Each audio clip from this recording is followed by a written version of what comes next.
Road మీద ప్రాణాలొదులుతున్నరో ఒక్కరా ఇద్దరా ఎందరో ఈ రోడ్డు మీద ప్రాణాలొదులుతున్నరో ఈ రోడ్డు మీద ప్రాణాలొదులుతున్నరో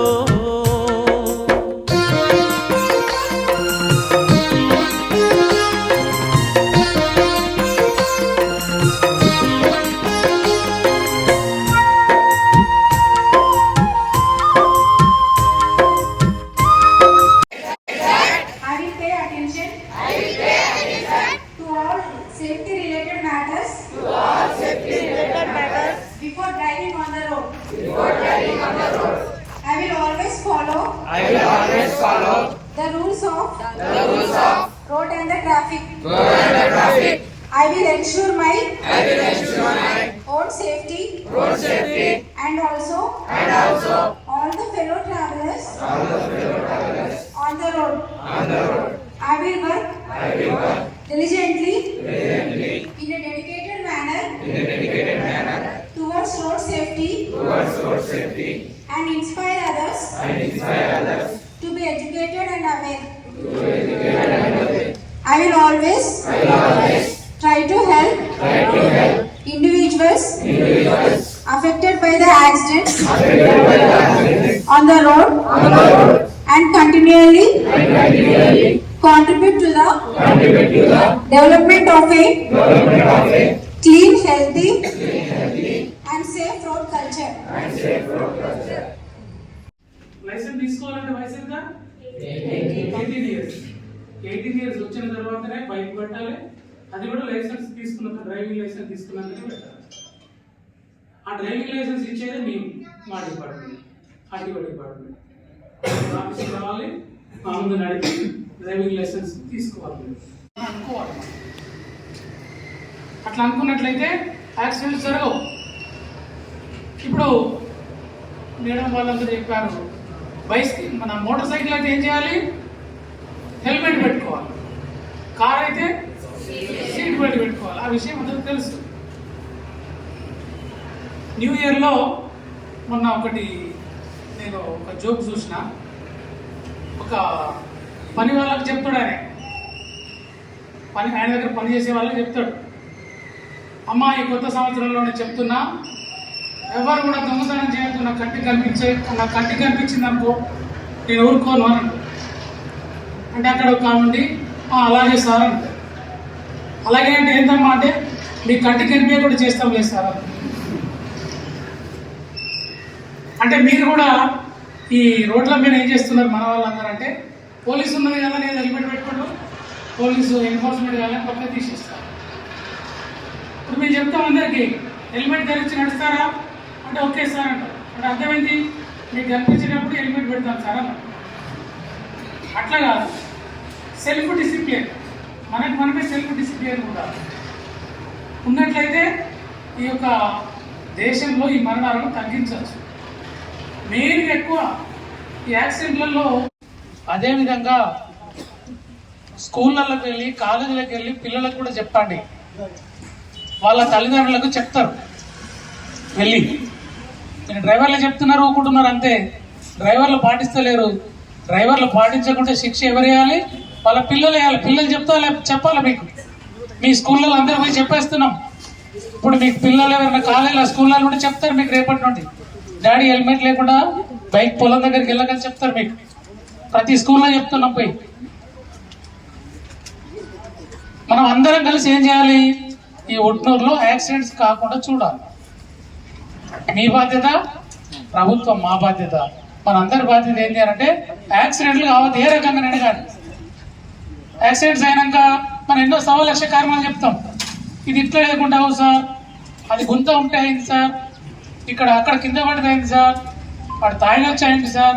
హెల్మెట్ పెట్టుకుంటే ఇవన్నీ అతిగా ప్రికాషన్ తీసుకొని వెళ్ళాలి, మనం జాగ్రత్తలు తీసుకొని వెళ్ళాలి. యాక్సిడెంట్స్ కావద్దు. యాక్సిడెంట్ అయితే ఏమవుతుంది? అప్పుడు ప్రభుత్వం చట్టపరమైన చర్యలు తీసుకుంటుంది. ఇంత ఫ్రెండ్లీగా చెప్పింది తీసుకుపోయి జైలు వేస్తారు. అవునా కదా? అట్లాంటి అవకాశం తెచ్చుకోవద్దు. మనం డ్రైవర్లకు, ఓనర్లకి చెప్పడమే కాకుండా స్కూళ్ళల్లో, కాలేజీలలో పిల్లలకు ఎడ్యుకేషన్ చెప్పాలి. వాళ్ళ పేరెంట్స్ వాళ్ళ అన్నదమ్ములే కదా రోడ్ల మీదకి వచ్చేవాళ్ళు, వాళ్ళకి చెప్పాలన్న ఉద్దేశంతో మన గౌరవ మినిస్టర్ గారు పొన్నం ప్రభాకర్ గారు మన ఆర్టీఓ డిపార్ట్మెంట్ ఆఫీసర్స్ అందరికి చెప్పి కాలేజ్ స్కూళ్ళకి వెళ్ళి వాళ్ళకి చెప్పినట్లు ఏది ఉంటే వీలైన వాళ్ళ పేరెంట్స్కు బ్రదర్స్కు సిస్టర్స్కు చెప్తారన్న ఉద్దేశంతో ఇక్కడ పంపించడం జరిగింది. కాబట్టి మీరు మీ ఇంట్లలో నాకు ఒక ప్రామిస్ చేయాలి. మీరు మీ ఇంటి దగ్గర బైక్ ఉన్నటువంటి వాళ్ళందరూ మీ పేరెంట్స్కి బైక్స్ ఉన్నాయి, హెల్మెట్ కూడా ఉన్నది, కానీ హెల్మెట్ పెట్టడం లేదు. సో ఇట్లాంటి చిన్న చిన్న తప్పిదాల ద్వారా మన వాళ్ళు చాలా మంది చనిపోతున్నారు మన ఆదిలాబాద్లో. ఈ ఉద్దేశంతో మీరు ఒక ప్రామిస్ చేయాలి నాకు. ఇప్పుడు మీరు హాలిడేస్, ఇప్పుడు ఇంటికి వెళ్దామనేటువంటి ఏడావిలో ఉన్నారు అందరూ. ఏం చెప్పినా వింటారు, లేకుంటే వదిలేస్తారు. అంతేనా? వింటున్నారా? Very good. అయితే మీరు ఇంటికి వెళ్ళగానే ఈరోజు ఇట్లా కార్యక్రమం జరిగింది, ఆర్టీఓ వాళ్ళు వచ్చారు, మమ్మీ డాడీ మీరు బయటికి వెళ్ళేటప్పుడు బైక్ మీద బయటికి వెళ్ళేటప్పుడు హెల్మెట్ లేకుండా వెళ్ళొద్దు. ఈరోజు మా సార్ వాళ్ళు చెప్పారు, హెల్మెట్ లేకుండా బయటికి వెళ్ళొద్దు అని ప్రామిస్ చేసుకోవాలి వాళ్ళతో. మమ్మీ నా మీద ప్రామిస్ చేయి చెప్పు, డాడీ నా మీద ప్రామిస్ చేయి చెప్పు, హెల్మెట్ పెట్టుకొని బయటికి వెళ్తానని చెప్పు అని అడగాలి. చెప్తారా బాయ్స్? చెప్తారా మీరు బాయ్స్? కార్ అయితే సీట్ బెల్ట్ పెట్టుకోమని చెప్పాలి, హెల్మెట్ ధరించాలని చెప్పాలి. ఇది ప్రామిస్ చేయాలి. మళ్ళీ వచ్చినాక ఈ వీడియోలన్నీ మళ్ళీ మీ ప్రిన్సిపల్ సార్కి చూపించాలి. నేను చెప్పిన ప్రామిస్ మీ పేరెంట్స్ తోటి తీసుకున్నారా లేదా ఒక వీడియో చేసి ప్రిన్సిపల్ సార్కి చూపించాలి. అట్లా అయినట్లయితేనే మనం యాక్సిడెంట్స్ కాకుండా, ఇది ఎందుకోసం మనం అందరం మంచిగా ఉండాలి, మన పేరెంట్స్ మంచిగా ఉండాలి, మీరు మంచిగా ఉండాలి. రేపు ఫ్యూచర్లో రేపు మీరు కూడా నడుపుతారు రోడ్డు పైకి వచ్చి. మనం అందరం రోడ్ యూజర్సే. మనం ఇంటి నుంచి బయటికి వెళ్ళకుంటే బ్రతకలేము. కాబట్టి ఇంటి నుండి బయటికి వెళ్ళినటువంటి వాళ్ళు మళ్ళీ ఇంటికి సేఫ్టీగా చేరుకోవాలనే ఉద్దేశంతో ప్రభుత్వం ఈ కార్యక్రమం తీసుకున్నది, మీ వద్దకు వచ్చింది. దయచేసి వెళ్ళగానే మీ పేరెంట్స్కు ఈ ఇన్ఫర్మేషన్ షేర్ చేయాలి, చెప్పాలి అని నేను కోరుకుంటున్నా. Thank you very much.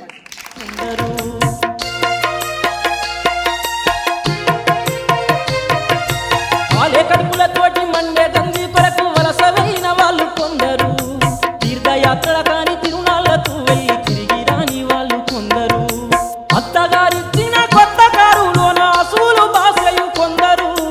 ఒక్కరా ఇద్దరా ఎందరో ఈ రోడ్డు మీద ప్రాణాలొదులుతున్నరో, ఈ రోడ్డు మీద ప్రాణాలొదులుతున్నరో.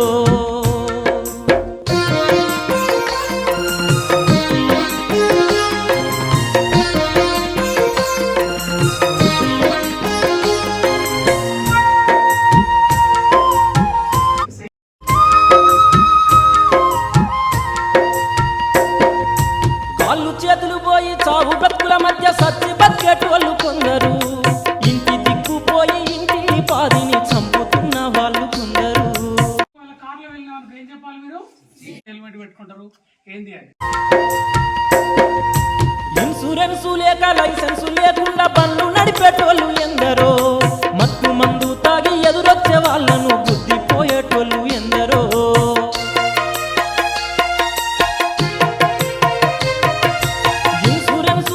లైసెన్సు లేకుండా బండ్లు నడిపేటోళ్ళు ఎందరో, మత్తు మందు తాగి ఎదురొచ్చే వాళ్ళను గుద్దిపోయేటోళ్ళు ఎందరో. లైటు లేని లారీ బ్రేకు లేని బస్సు నడిపి చంపేటోళ్ళు ఎందరో.